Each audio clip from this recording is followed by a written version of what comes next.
Hola, mi nombre es Cristian Mabiel Tuncoyi, soy de la licenciatura de Administración de Empresas, de la materia de Derecho Fiscal, con el docente, el doctor Ismar Esaú Cruz Bonilla, y les voy a presentar mi actividad, la actividad del parcial 3.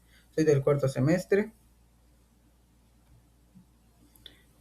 Mi introducción, vamos a hablar de la unidad 3, 4 y 5, que son las personas morales, la ley del impuesto agregado, el IVA. Unidad 5, ley de impuesto empresarial a la tasa única a los depósitos en efectivo. Mis preguntas de repaso es, ¿cuál era el objetivo principal del IETU? Es incrementar la recaudación y reducir la evasión fiscal mediante un impuesto mínimo empresarial. ¿Quiénes eran sujetos del ITU? Las personas físicas como actividades empresariales, personas morales y residentes en el extranjero como establecimiento permanente en México.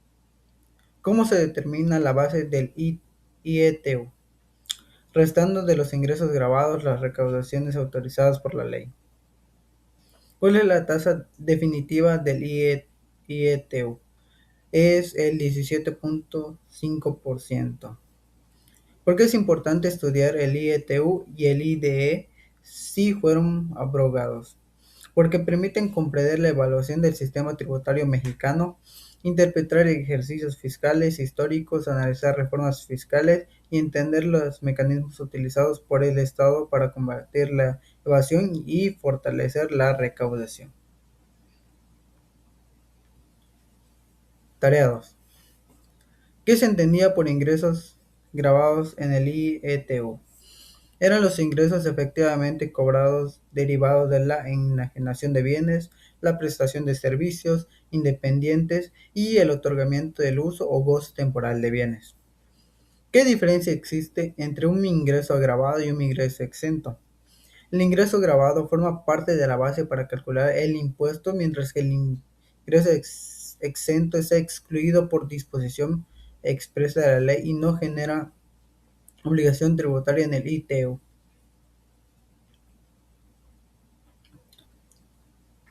¿Qué eran las deducciones autorizadas?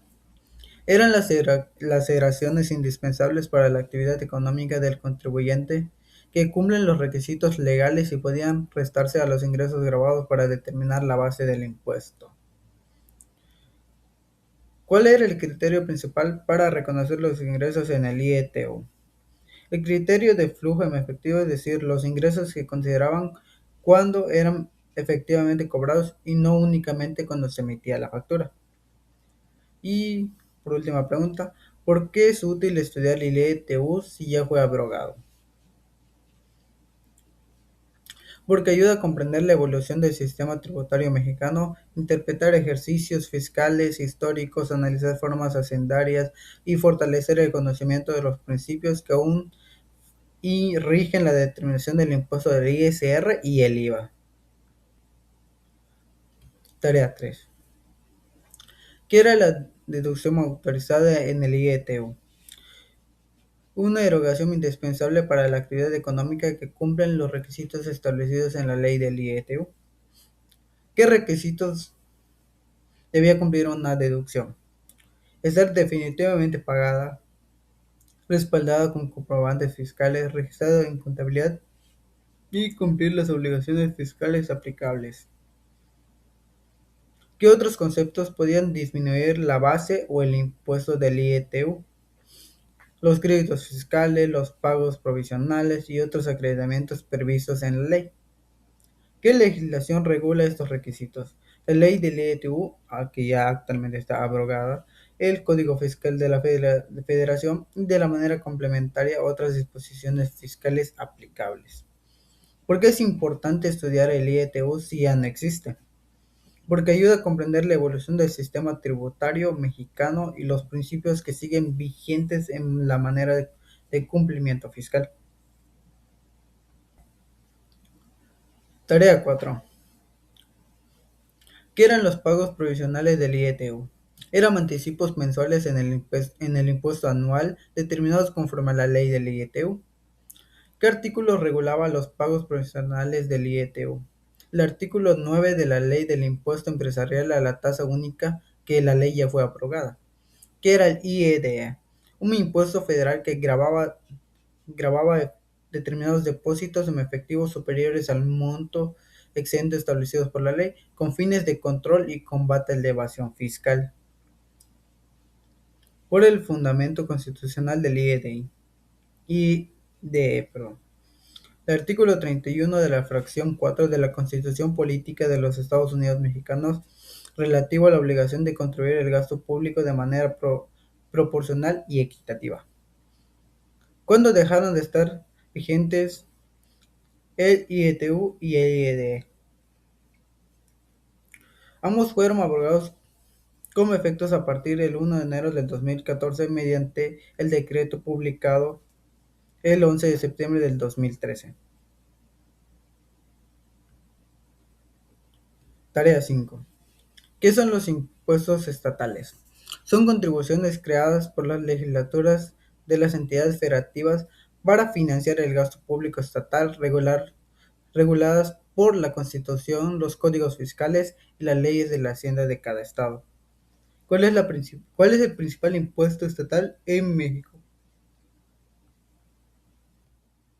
El impuesto sobre nómina o el ISN, que grava las remuneraciones pagadas por los patrones a sus trabajadores. ¿Cuál es el impuesto municipal más importante? Es el impuesto predial, que grava la propiedad o posesión de bienes inmuebles y constituye una de las principales fuentes de ingresos de los propios municipios. ¿Qué fundamentos constitucional tiene los impuestos estatales y municipales? Principalmente los artículos 31 de la fracción 4, de la 15 y la 16 de la Constitución Política de los Estados Unidos Mexicanos, además de la Ley Coordinación Fiscal y las leyes aplicables. ¿Por qué existe diferencia entre la recaudación entre estados y municipios? Porque varios factores como el tamaño de la economía, la población, el desarrollo industrial o turístico, la actividad inmobiliaria y la eficiencia de administración tributaria. Tarea 6. ¿Cuál es el impuesto estatal con mayor recaudación en Quintana Roo en 2026? Es el impuesto sobre las nóminas, seguido por el impuesto al hospedaje. ¿Cuál es el principal impuesto municipal? Es el impuesto predial. ¿Qué impuesto se paga al comprar una casa? Es el impuesto sobre la adquisición de bienes inmuebles o el ISAI. ¿Qué autoridad recauda los impuestos estatales? La Secretaría de Finanzas y la Planeación que sería el CEFIPLAN del estado de Quintana Roo. ¿Las comunidades pueden crear impuestos propios? Como tal, no. La potestad tributaria corresponde al estado y a los municipios y las comunidades no pueden crear impuestos propios. Tarea 7. ¿Qué fundamentos constitucionales permiten los estados y municipios recaudar impuestos?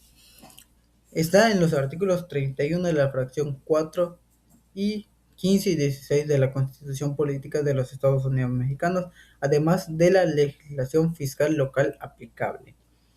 ¿Cuál es la principal autoridad fiscal estatal en Quintana Roo? Sería la Secretaría de Finanzas y Planeación, la CEFIPLAN, encargada de administrar y recaudar los impuestos estatales, así como ejercer facultades de comprobación y cobro. ¿Cuáles son los principales impuestos estatales y municipales en Quintana Roo? A nivel estatal destacan el impuesto sobre la nómina y el ISN o el impuesto sobre el hospedaje. A nivel municipal, el impuesto predial y el impuesto sobre la adquisición de bienes inmuebles o más conocido como el ISAI, además de diversos derechos por servicios y licencias. ¿Por qué Benito Juárez y Solidaridad recaudan más que otros municipios? Porque concentran una intensidad de actividad turística, hotelera, comercial e inmobiliaria, a lo que incrementa a base y agradable del Pedral, el ISAI y las licencias y otros derechos municipales. Las comunidades indígenas pueden crear impuestos propios, anteriormente se mencionó esto, y no.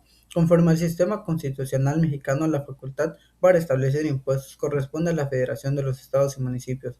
Las comunidades indígenas pueden administrar recursos públicos y ejercer de forma autogobierno en ciertos ámbitos, pero no crear tributos fuera del marco legal establecido. Y una pequeña frase del día, y eso sería todo. Muchas gracias.